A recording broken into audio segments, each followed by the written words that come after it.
Birshut Moray Rabotai, avec la permission d'Hachem. Aujourd'hui, je veux parler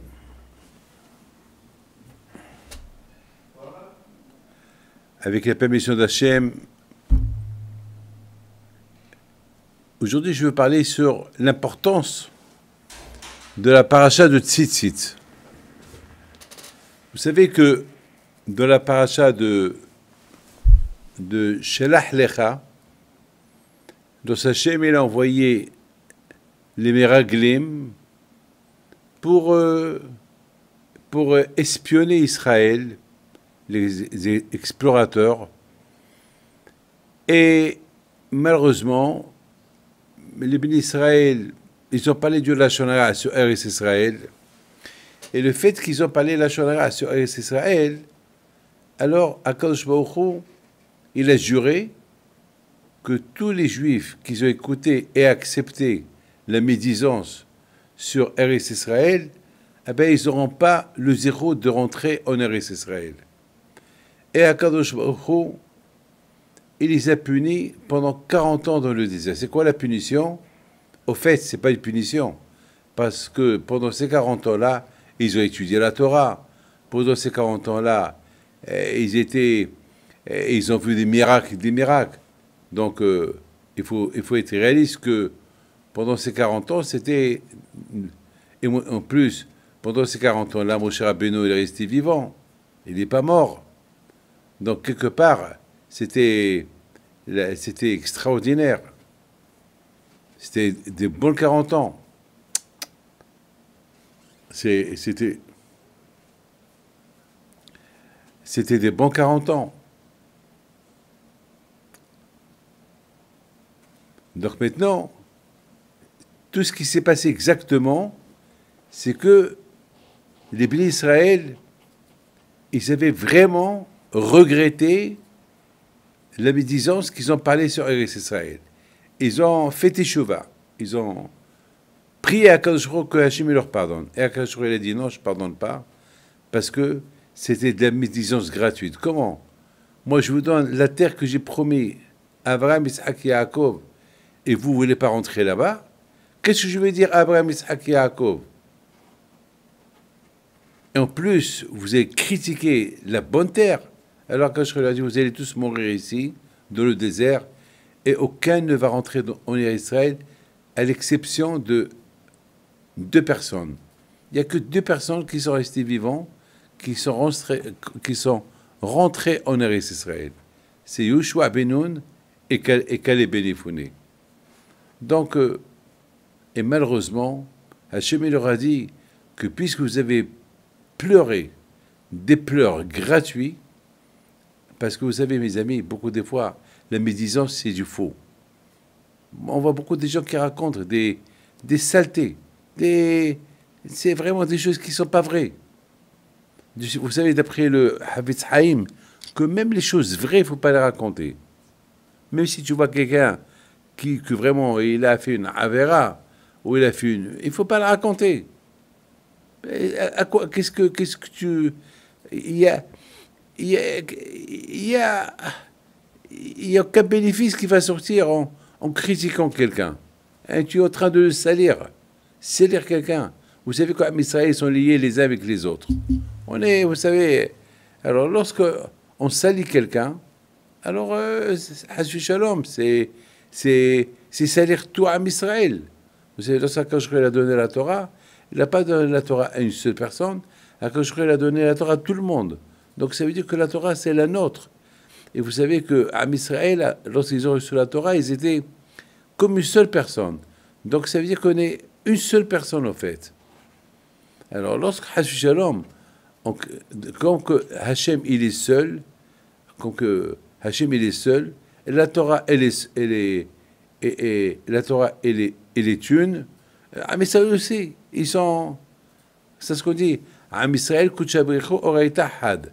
La Torah et Am Israël et Akadosh Baruch Hu, on est liés les uns avec les autres. Donc, lorsqu'on critique quelqu'un, Shemishmor, c'est grave.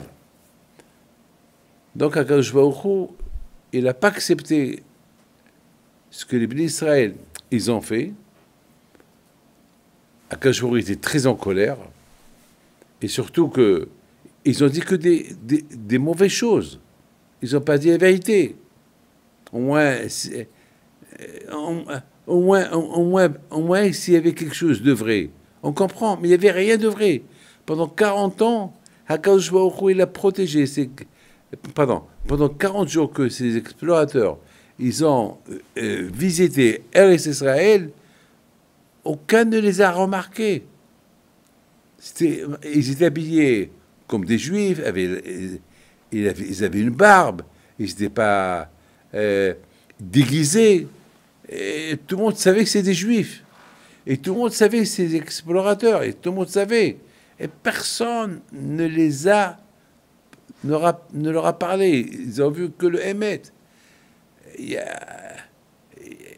n'y avait rien à dire. C'était Erizavat Halavud Vache. Le contraire. Ils ont vu les fruits. Ils ont vu les choses extraordinaires de Eretz Israël. Donc, à Botaï, le problème qui se pose aujourd'hui, c'est pourquoi ils ont été punis. Une grande punition comme ça. Que tous les Juifs, ils sont restés dans le désert. Et en plus, la punition, elle était encore plus grande.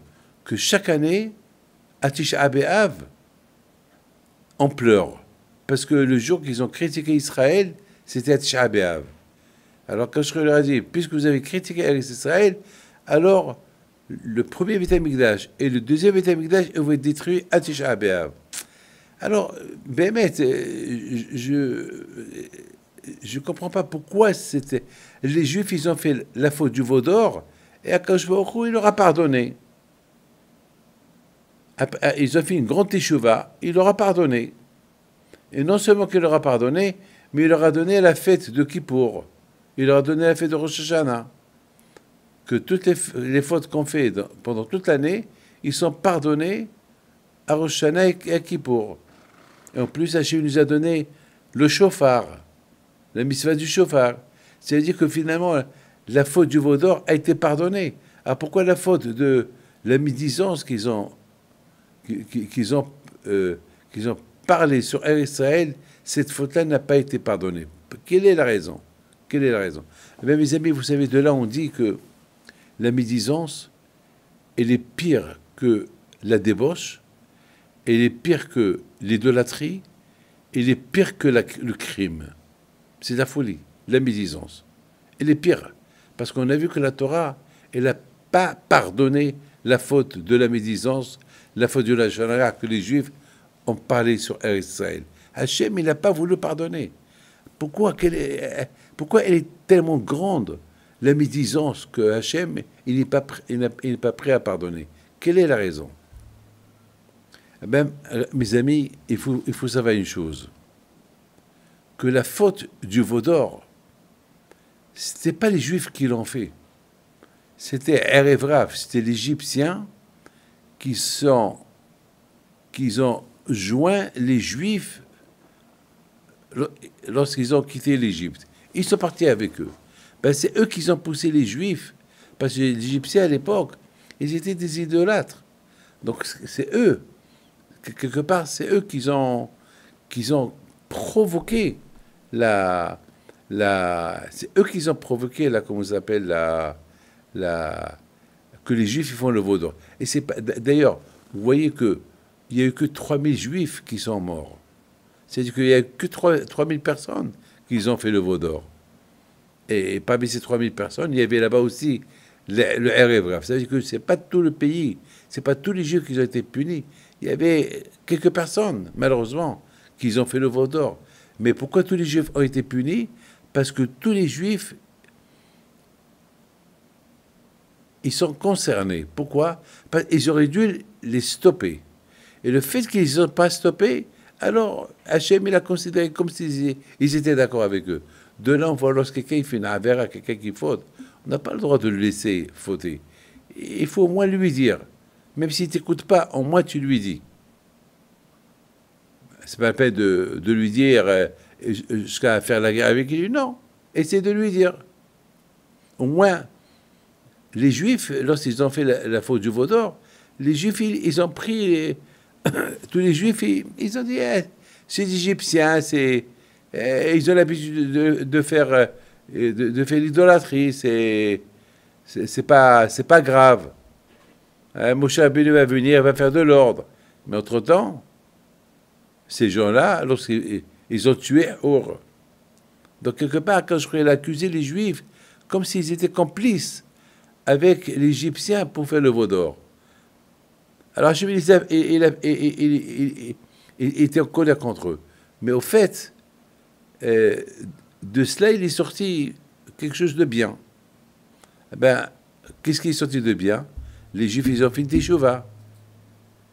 Et non seulement ça, les Juifs, leur faute a été pardonnée le jour de Kippour.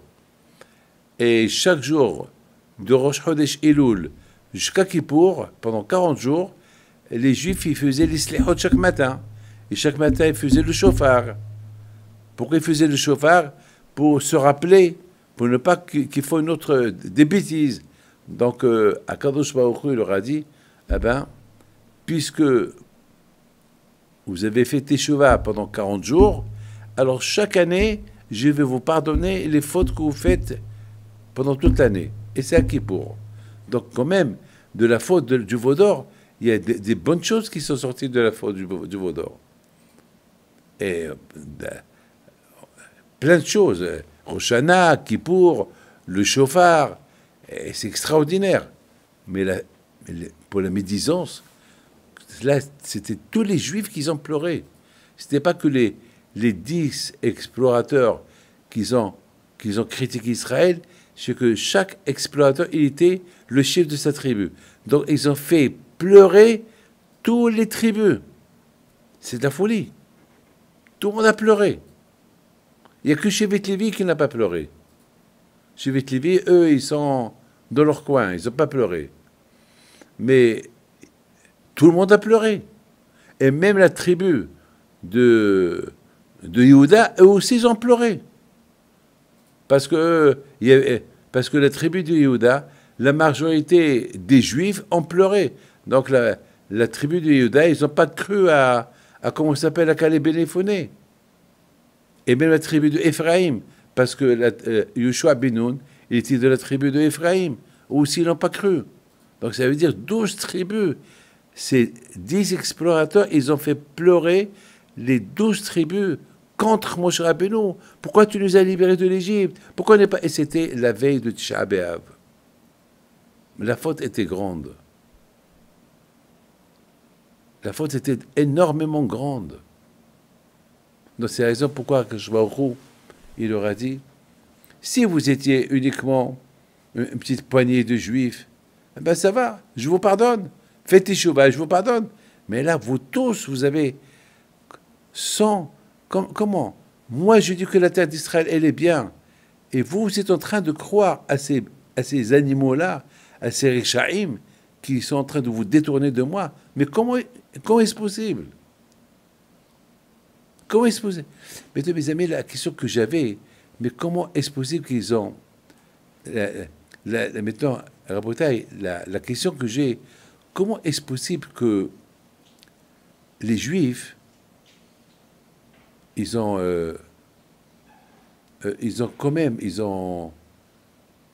mis la parole d'Hachem en doute. Comment? Avec tout ce que Hachem il a fait pour eux, tous les miracles que Hachem il a fait au Béni Israël, en Égypte, et pendant la traversée de la mer, et aussi les miracles de, je sais pas moi, la manne qui descend du ciel, ils étaient entourés des 7 nuées. J'ai pas compris comment ils sont tombés dans le piège. Vous savez, je sais pas comment ils sont tombés dans le piège. Ils savent que critiquer Eretz Israël, c'est critiquer la Torah, parce qu'il y a beaucoup de mitzvot qui sont liées avec Israël. Critiquer, attends, il y a Yoshua ben Nun, il était le bras droit de Moshe Rabbeinu. Il était le bras droit de Moshe Rabbeinu, Yoshua ben Nun. Et tout le monde voit que Yoshua ben Nun, il parle du sur Israël, comme personne le croit. Il met en doute les paroles de Yoshua ben Nun. Quand même, comment il s'appelle et en plus, Yoshua ben Nun, il a aucun intérêt de critiquer, il a aucun intérêt de critiquer Israël, parce que Yoshua ben Nun, il est un homme honnête, il est un tzaddik. C'est lui qui a fait la guerre contre Amalek. Lui, c'est le chef du doute. Celui qui a éliminé Amalek, qui a apporté le doute dans la Emouna HaKadosh Baruch Hu. Yoshua, il représente la Emouna HaKadosh Baruch Hu. Yoshua ben Nun. Comment mettre ces paroles en doute? Comment mettre les paroles en doute de Caleb ben Yefuneh? Caleb ben Yefuneh, c'était un tzaddik. Il était marié avec Myriam, la sœur de Aaron. Et la sœur de Aaron, et la sœur de Moshe Rabbeinu, c'était Myriam. Et Caleb était marié avec Myriam. Et en plus, rien que pour quelques paroles que Myriam, elle a parlé contre son frère Moshe Rabbeinu, quelle parole elle a dit? Elle dit pourquoi Moshe il a divorcé de Sipora. C'est tout. C'est tout ce qu'elle a dit. C'est rien, pour nous, c'est rien du tout. Pour nous, dire un petit mot comme ça, c'est rien du tout. Et c'est ce qu'elle a dit. Pourquoi Moshe a divorcé de Sipora? Dans la paracha de Béalotra. Et à Akash il a puni, il a eu la lèpre pendant 7 jours. Je ne comprends pas. Ils ont vu, les Juifs, ils ont vu que pour quelques mots qu'elle a dit Myriam sur son frère, elle a eu la lèpre pendant 7 jours. Et pendant 7 jours, les Juifs, ils n'ont pas bougé de leur place. Jusqu'à que Myriam ait la guéri de sa lèpre. Et là, ils sont en train de critiquer Israël. Et non seulement ils critiquent Israël, ils ont commencé à critiquer Yoshua et Caleb. Chacun dans sa tente, ils critiquent Yoshua et Caleb. C'est vraiment du Lashon Hara. Comment ils n'ont pas eu peur qu'en parlant de Lashon Hara sur 2 tzadikim, ils vont être punis. Myriam la tzadikette, elle a été punie pour une phrase qu'elle a dit. Et en plus, ils ont contredit, c'est de la folie, contredire les paroles de, au moins, il faut les croire. Je ne comprends pas. Comment critiquer les paroles contredire les paroles de Moshe Rabbeinu et les paroles de Caleb ben Yefuneh, les paroles de Joie. C'est incroyable. Bémet, mes amis, j'avais pas à croire. Qu'est-ce qui s'est arrivé? Mes amis, on peut tourner en rond, on ne trouvera pas de réponse. Tout ce que je peux vous dire, c'est la raison pourquoi Akash Baruch Hu les a punis. Parce que Akash Baruch Hu les a punis pour toutes ces raisons que je vous ai données. Même Akash Baruch Hu, il n'a pas compris. Comment ils sont arrivés aussi bas niveau? Comment ils sont arrivés aussi bas niveau? Mes amis, écoutez bien. Je voudrais vous dire quelque chose. Dans la paracha de Shelach Lecha, la Torah, elle nous parle la mitzvah de porter les tzitzit. La Torah, elle nous parle de la mitzvah de porter les tzitzit. Et c'est écrit, et c'est quoi tzitzit? Tzitzit, si tu veux, les hatzitz, voir. Ça veut dire, tu vois les tzitzit. Le Hafetz Haïm dit que les tzitzit, c'est une décoration que Hachem nous a donnée. Il nous a décorés avec les tzitzit. On a des tzitzit des quatre coins du corps de l'homme. Les tzitzit, quand tu les vois, ils te rappellent les mitzvot que Hachem t'a donné. Or, itlem oto osratem et mitzvot Hachem asitem otam. Les tzitzit, tu nous rappelles contre le Yetzirah. Parce que le Yetzirah, il veut nous empêcher de faire les mitzvot. Et les tzitzit, tu nous rappelles à faire les mitzvot.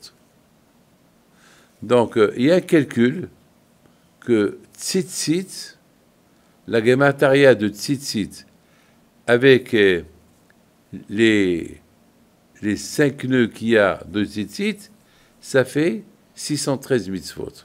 Ça veut dire que lorsque tu vois les tzitzit, ça te rappelle les 613 mitzvot qu'il faut faire. C'est une décoration. Et vous savez que le tzitzit, la force à lui, vous savez très bien que la force des tzitzit, c'est il y avait techelet. Techelet, s'il y avait le sang, du sang d'un poisson, que à l'époque du Beit Hamikdash, le sang de ce poisson, il était bleu. Et on le mettait dans le tzitzit. Pourquoi? Parce que lorsqu'on voit le tzitzit bleu, on se rappelle du ciel qu'il est bleu. Et lorsqu'on voit le ciel, on se rappelle qu'il y a Hachem. Le trône d'Hachem, il est bleu. Donc, on voyait que le tzitzit, il te rappelle de rester toujours connecté à HaKadosh Baruch Hu. Et je pense, mes amis, que lorsque je réfléchis un peu, je pense, quelle est la raison pourquoi les Bnei Israël, ces 10 explorateurs, les 10 miraglim, ils savent que en regardant les tzitzit, ça va les empêcher à faire la faute. Vous voyez que la mitzvah de tzitzit, elle est écrite dans la paracha des miraglim, dans la paracha de ces explorateurs qui ont critiqué Eretz Israël. Alors comment est-ce possible que les tzitzit ne les ont pas empêchés de ne pas parler de la Lashon Hara sur Eretz Israël? Comment est-ce possible? De là, mes amis, on voit que les tzitzit, si tu connais et tu sais la raison pourquoi tu les portes et tu te concentres à eux, ils vont t'empêcher à parler le mal. Mais si Stam, tu les mets comme un vêtement, ben, ils vont faire aucun effet sur toi. On voit aujourd'hui des gens, ils ont tzitzit, et lorsqu'ils voient des femmes qui passent, ils les regardent. Alors que dans Kriyat Shema, on dit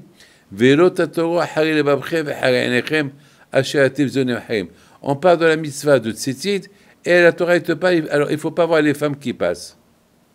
Et ne va pas derrière ton cœur et derrière tes yeux. Parce que vous savez que les yeux, ils regardent et le cœur, il a envie. Et le cœur, c'est comme un radar. Le cœur, il détecte tout ce qui est... Il détecte les femmes, il détecte... C'est un détecteur, le cœur. Et le cœur, il se trouve dans... Et le Sahara, vous savez où il habite le Sahara? Le Sahara, il habite dans le cœur. Donc, c'est le radar. C'est pour cela, c'est pas écrit dans la Torah, je pense. C'est pour ça que la Torah ne dit pas...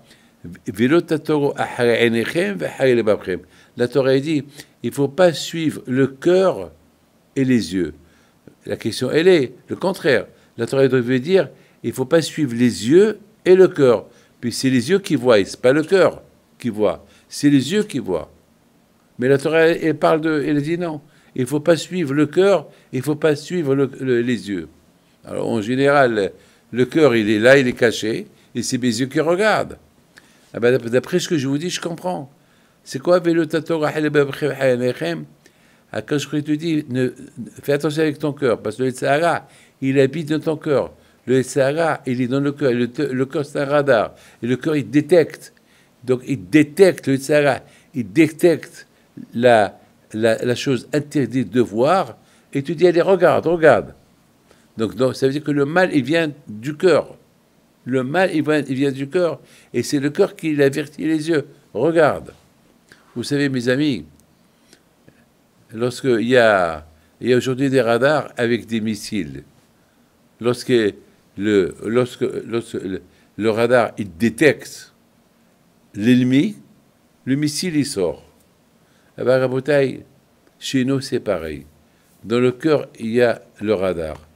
Et le radar il détecte la femme. Il détecte les choses pas bien, les envies. C'est du cœur. Il détecte la chose. Et tout de suite il donne l'ordre aux yeux de regarder, de voir. Allez, de sauter sur la faute. Mes amis, de même pour la mitzvah. Lorsque on aime les mitzvot, Le cœur, il détecte la mitzvah et tout de suite, il te met dans ta tête, va, suive cette mitzvah, fais-la, regarde-la. Mes amis, je pense que les Meraglim, lorsqu'ils étaient en Israël, ben, ils portaient des talits. Ils avaient un talit sur eux, ils avaient une tzitzit sur eux. Mais c'était comme par habitude. C'est pas dans le sens que ces tzitzit-là, ils vont les aider à se protéger du mal. Non, c'était comme ça. C'est comme un vêtement, un beged, un vêtement. C'est comme quelqu'un qui a une veste, un vêtement.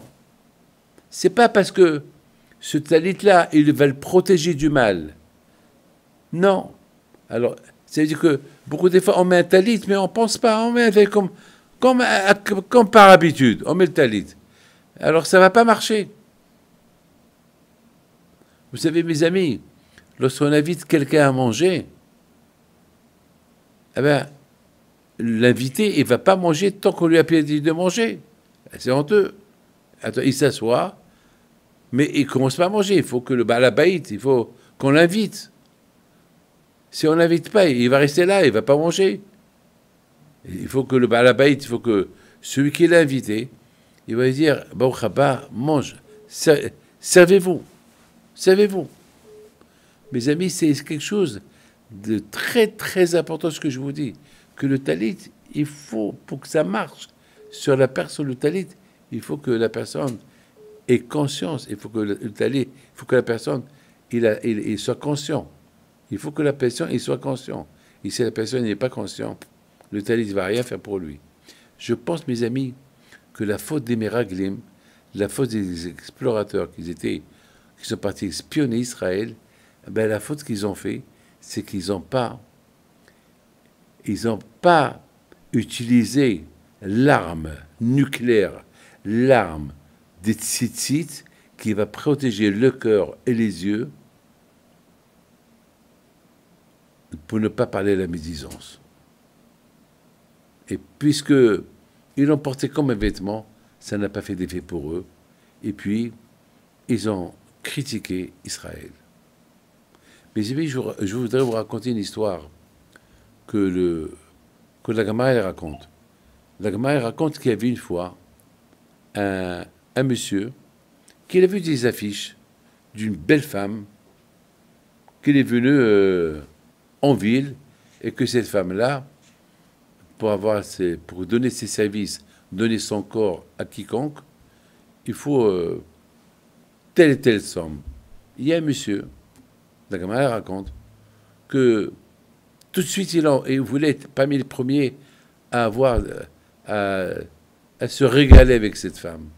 Il a envoyé tout de suite l'argent avec quelqu'un, et voilà, la femme lui a donné rendez-vous tel et tel jour. Le jour qui est venu, il va, il voit la femme était belle. Alors, elle était assise sur un lit, il fallait monter les escaliers, elle était très très belle, et lui, vite, il est monté vite, il a grimpé, il a commencé vite à enlever ses vêtements, et au moment qu'il voulait enlever son talit, il a vu le talit, tout de suite, il a sauté du lit, il a mis ses vêtements, il s'est sauvé. Mes amis, la femme, elle a vu ça, elle s'est sentie insultée. Le Talmud, il raconte que cette femme-là, elle a couru derrière lui. Elle a mis quelque chose sur elle, elle l'a attrapé. Il lui a dit, non, lâche-moi. Elle a dit, non, je te lâche pas. Je te rends ton argent, mais je veux savoir, qu'est-ce que tu as vu en moi qui t'a déplu? Je suis belle. Du monde entier, on vient me voir. Pourquoi toi, tu m'as fait ce bizarre, tu m'as fait cette honte? Pourquoi? Quel mal tu as vu en moi? Je lui ai dit, madame, tu es la femme la plus belle du monde. Je n'ai jamais vu une femme comme toi. Mais le bon Dieu nous a donné une mitzvah, les tzitzit, talit. Au moment que j'ai vu talit, qui représente les 613 mitzvot, et ça m'a rappelé le ciel. Parce que dans le talit, il y a le techelet, il y a le bleu. Ça m'a rappelé le ciel. Et après, ça m'a rappelé le bon Dieu qui me regarde. Donc, ça a cassé l'envie d'aller avec toi. Et cette femme, elle s'est convertie au judaïsme. Elle s'est mariée avec lui. Ouais. Cette femme, elle s'est convertie, elle est partie quelque part, elle s'est convertie, elle l'a cherché, elle l'a trouvé, elle s'est mariée avec lui. Et c'est les rabbanim qui l'ont mariée.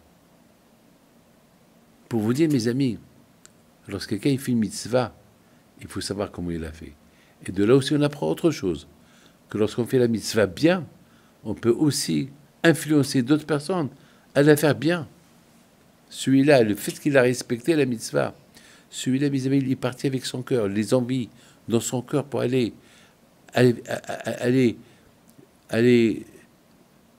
avec cette femme-là pour ses plaisirs. Le cœur qui était chaud, le cœur qui était bouillant. Et voilà, ses yeux, ils ont vu ce qu'ils ont vu. Le talit, ça l'a rappelé qui est Hachem. Mais ça veut dire, mes amis, pour arriver à ça, il faut que vraiment le talit, il soit important dans tes yeux. Il ne faut pas considérer le talit comme un vêtement que tu portes. Il faut considérer le talit comme une mitzvah que le bon Dieu t'a donné pour qu'il te protège. Mes amis, il y a une différence en ce que si tu as une carte bancaire qu'elle est vraie, vraiment qu'elle est vraie, ou une fausse carte, c'est avec une photocopie que celui qui la voit, il voit une carte bancaire, mais elle n'est pas vraie. Lorsque tu vas l'utiliser, elle ne va pas te donner de l'argent parce qu'elle est fausse. Si tu vois dans la mitzvah que le bon Dieu t'a donné une vérité, tu vois que cette mitzvah-là, elle va t'aider comme le bon Dieu t'a donné. Tu vas voir cette mitzvah-là comme une médaille que le bon Dieu t'a donnée pour te faire protéger. Elle va t'aider. Mais si tu utilises cette mitzvah que le bon Dieu t'a donnée, c'est pour te débarrasser, comme ça, par habitude, elle ne va pas t'aider. C'est la raison pourquoi aujourd'hui on a vu beaucoup de gens, malheureusement. Il y avait malheureusement quelqu'un qui est parti pour faire la paix entre un couple. Il est parti pour faire la paix. C'est un copain à lui qui s'est séparé de sa femme. Mais il est parti pour eux. C'est quelqu'un qui est religieux. Hein? Quelqu'un qui est talit et tout. Hein? Et il est parti pour faire la paix. Il est parti, il parlait avec le mari. Et le mari lui a dit, bon, alors va parler avec ma femme. Alors, il est parti chez sa femme pour essayer d'arranger les choses. La femme ne voulait pas au départ. À chaque jour, à un moment donné, le monsieur, il tombait amoureux de cette femme. Il vient pour faire la paix entre cette femme et un autre, et après, c'est lui qui a fauté avec elle. Et comment? Mais il a un talit. Comment le talit ne l'a pas sauvé? Ben parce que le talit, il peut te sauver uniquement si vraiment tu es conscient de ce que représente le talit. Mais si tu n'es pas conscient de ce que le talit représente, ça ne va pas faire d'effet pour toi. Si on est conscient pour chaque mitzvah que le bon Dieu nous a donné, Shabbat, Nida, manger le kasher, si vraiment on est conscient, ça va faire de l'effet sur nous. Mais si on n'est pas conscient de ces mitzvot-là, ça ne va pas faire d'effet sur nous. Il y a beaucoup de gens qui mangent du kasher à la maison, mais ils ne mangent pas le kasher dehors. Tu leur demandes pourquoi? Ben, ils ne savent pas. Ben, malheureusement, ils ne savent pas. Ils disent, il y a une différence. À la maison, c'est la maison. Dehors, c'est dehors. Mais attends, est-ce que tu as deux estomacs? Un estomac qui s'appelle maison et un autre estomac qui s'appelle dehors? Non. C'est le même estomac. C'est qu'ils ne sont pas conscients, malheureusement. Vous savez qu'une fois, j'ai vu dans un rab qui dit que le talit, les tzitziot du Baal Shem Tov, ils étaient vivantes. Ils bougeaient toutes seules. Sans que le Baal Shem Tov il les prenne dans ses mains, ils bougeaient toutes seules. Et ils avaient Hiyot, ils avaient la vie. La vie dans le tzitzit, il y avait une vie. C'est de la folie, ça. C'est de la folie. Pourquoi? Parce que dans chaque mitzvah et mitzvah que le bon Dieu nous a donné, dans la mitzvah, il y a une vie. Alors, si tu l'as fait, tu vas sortir la vie. Alors, j'ai expliqué de même. Eretz Israël.